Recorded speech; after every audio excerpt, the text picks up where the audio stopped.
సభ్యుడిగా ఈనాడు సాగునీటి పారుదల శాఖ మంత్రిగా మీ ప్రాంతానికి ఎనలేని సేవలు అందించిన పెద్దలు సోదరులు ఉత్తమ్ కుమార్ రెడ్డి గారు, అదేవిధంగా తెలంగాణ ఉద్యమ సమయంలో మంత్రి పదవిని సైతం త్యాగం చేసి తెలంగాణ రాష్ట్ర సాధనలో క్రియాశీలక పాత్ర పోషించిన మిత్రులు సోదరులు కోమటిరెడ్డి వెంకటరెడ్డి గారికి, అదేవిధంగా దక్షిణాది రాష్ట్రాలలోనే అత్యధిక మెజారిటీ సాధించిన మీ అభిమాన నాయకుడు పార్లమెంట్ సభ్యులు కుందూరు రఘువీరెడ్డి గారికి, అదేవిధంగా దేవరకొండ శాసన సభ్యులు బాలు నాయక్ గారికి, నాగార్జున సాగర్ శాసన సభ్యులు జయవీర్ గారికి, అదేవిధంగా శాసనసభ్యులు మిత్రులు వేముల వీరేశం గారికి,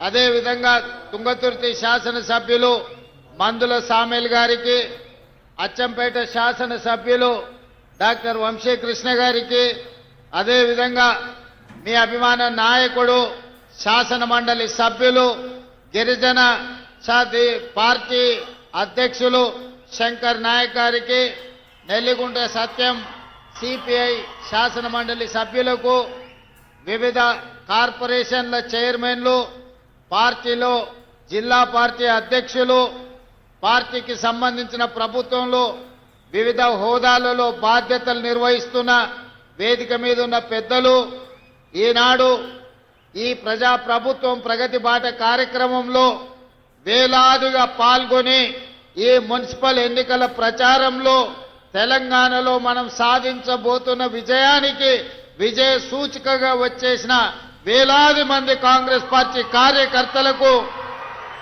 ముఖ్యంగా ఇందిరమ్మ చీరలు ధరించి నిండు మనసుతో ఆశీర్వదించడానికి విచ్చేసిన మా ఆడబిడ్డలందరికీ కూడా మనస్ఫూర్తిగా ధన్యవాదాలు, కృతజ్ఞతలు తెలియజేస్తున్న మిత్రులారా, ఈనాడు తెలంగాణ రాష్ట్రంలో మున్సిపల్ ఎన్నికల నగారా మోగింది. ఎన్నికల్లో 7 మున్సిపల్ కార్పొరేషన్లు, 116 మున్సిపాలిటీలలో ఎన్నికలు జరగబోతున్నాయి. మరి ఇంత గొప్ప కార్యక్రమం తెలంగాణ రాష్ట్రంలో 100% కాంగ్రెస్ పార్టీని గెలిపించాలి అని ఉక్కు సంకల్పంతో ఏర్పాటు చేసిన మొట్టమొదటి సమావేశం మిర్యాలగూడ శాసనసభ నియోజకవర్గంలో పెడితే వేలాది మంది మీరు ఇక్కడికి వచ్చి తెలంగాణ రాష్ట్రం మొత్తం మున్సిపాలిటీల మీద కాంగ్రెస్ పార్టీ జెండాను ఎగరేస్తామని నిండు మనసుతో మీరు ఆశీర్వదించడానికి వచ్చినందుకు మీకందరికీ మనస్ఫూర్తిగా ధన్యవాదాలు, కృతజ్ఞతలు తెలియజేస్తున్నా. ఈనాడు ఈ సమావేశంలో మా యువమిత్రుల కంటే మా ఆడబిడ్డలు ఉత్సాహంగా పాల్గొనడాన్ని చూస్తుంటే ఈ ఎన్నికల్లో మనకు ఎదురే లేదు.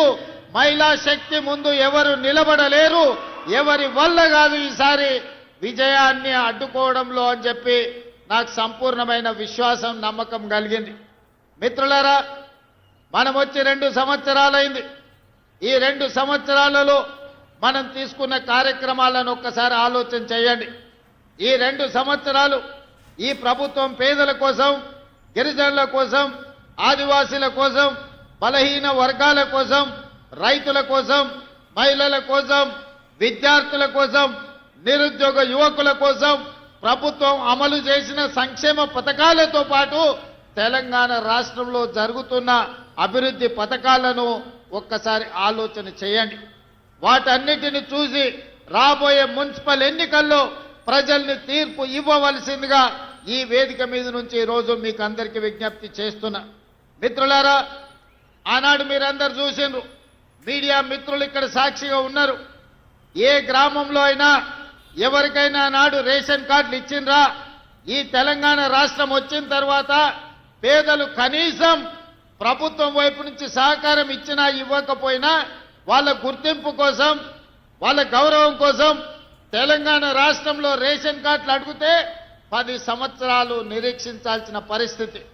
కానీ ప్రజాపాలన అధికారంలోకి వచ్చిన ఎంబడే మీ అభిమాన నాయకులు, మంత్రివర్గ సభ్యులు ఉత్తమ్ కుమార్ రెడ్డి గారు ప్రతిష్టాత్మకంగా తీసుకొని లక్షలాది మందికి ఈనాడు రేషన్ కార్డులు ఇవ్వడమే కాదు 3,17,00,000 మందికి ఈ రోజు సన్న బియ్యం ప్రతి వ్యక్తికి 6 కిలోలు ఇయాల సన్న బియ్యం ఇస్తున్నాడంటే ఈ రోజు పేదల పక్షాన మన ప్రభుత్వం ఏ విధంగా పనిచేస్తుందో ఆలోచన చేయండి. ఇయాల మా అక్కలీడు ఉన్నారు, ఆలోచన చేయమని నేను అడుగుతున్నా. ఆనాడు మీకు రేషన్ షాపుల్లో వచ్చే దొడ్డు బియ్యం మిల్లర్లకు అమ్ముకోవడమో లేకపోతే బర్రెలకు దానా పెట్టడానికో పనికొచ్చింది తప్ప ఎన్నడన్నా బుక్కెడు బువ్వ ఆ దొడ్డు బియ్యంతో వండుకొని మీరు తిన్నరా? మీ సన్న పిల్లలకు ఎప్పుడైనా బుక్కెడు బువ్వ పెట్టినరా? ఇవాళ మన ప్రభుత్వం మనం అందిస్తున్న సన్న బియ్యం మనం తినడమే కాదు, ఇవాళ మన సంటి పిల్లలకు కడుపు నిండా ఈరోజు అన్నం తినిపిస్తున్నామంటే సన్న బియ్యం ఇవాళ పేదవాళ్లకు చేరినాయా లేదా ఒక్కసారి ఆలోచన చేయండి. అందుకే ఇవాళ వీడికొచ్చిన మా అక్కల్ని అడుగుతున్నా, సన్న బియ్యం ఎవరెవరికైతే వచ్చినాయో సన్న బియ్యం వండుకొని సంటి పిల్లలకి ఎవరైతే అన్నం తినిపిస్తుండ్రో వాళ్ళందరూ కూడా ఇవాళ కాంగ్రెస్ పార్టీకి ఓటు వేయాల్సిందిగా నేను కోరుకుంటున్నా. అదే కాదు, ఇవాళ సన్న బియ్యంతో పాటు ప్రతి ఇంటికి 200 యూనిట్లు ఉచితంగా విద్యుత్ ఇస్తున్నాం. 50 లక్షల కుటుంబాలకు ఇవాళ మీ ఇండ్లల్లో వెలుగే కాదు మీ కళ్ళలో సంతోషం చూస్తున్నాం. వ్యవసాయానికి 24 గంటల ఉచిత విద్యుత్తే కాదు, ఈ రోజు మీ గృహజ్యోతి పథకంలో మీ ఇండ్లల్లో ఉచిత కరెంట్ ఇస్తున్న మాట వాస్తవం కాదా? ఇవాళ మీరు ఒక్కసారి ఆలోచన చేయండి. అదేవిధంగా మిర్యాలగూడ అంటేనే దక్షిణాది దేశంలోనే భారతదేశంలోనే కాదు ఆసియా ఖండంలోనే Miryalaguda rice bowl of Telangana అత్యధికంగా వరి ఉత్పత్తి చేసే ప్రాంతం ఆసియా ఖండంలోనే ఉందంటే ఈ మిర్యాలగూడ ప్రాంతం కాదా? మీరు ఆలోచన చేయండి. ఇవాళ అధునాతమైన మిల్లులు ఉన్నాయంటే మిర్యాలగూడ ప్రాంతంలో ప్రతి ఎకరాకు ఇవాళ మీరు వరి పండిస్తున్నారు. మరి ఆనాడు చంద్రశేఖరరావు గారు అన్నారు, మీరు వరి వేసుకుంటే ఉరి వేసుకున్నట్టే వరి వేసుకోకండి, వరి వేసుకుంటే రాష్ట్ర ప్రభుత్వం కొనదు, రాష్ట్ర ప్రభుత్వం వ్యాపారాలు చెయ్యదు, మాకు 7,000 కోట్ల రూపాయల నష్టం వచ్చింది, ఓట్లు కొనేదే లేదని ఆనాటి ముఖ్యమంత్రి గారు మాట్లాడారు. మరి ఈనాడు మన ప్రభుత్వం వచ్చిన ఎంబడే పెద్దలు ఉత్తమ్ కుమార్ రెడ్డి గారి నేతృత్వంలో మీరు వరి పండించండి, సన్న వడ్లు పండించండి, గిట్టుబాటు ధరనే కాదు 500 రూపాయలు బోనస్ కూడా ఇచ్చి వడ్లు పండిస్తాము, వడ్లు పండించండి, చివరి గింజ వరకు కొంటామని బోనస్ 500 రూపాయలు ఇస్తున్నాం.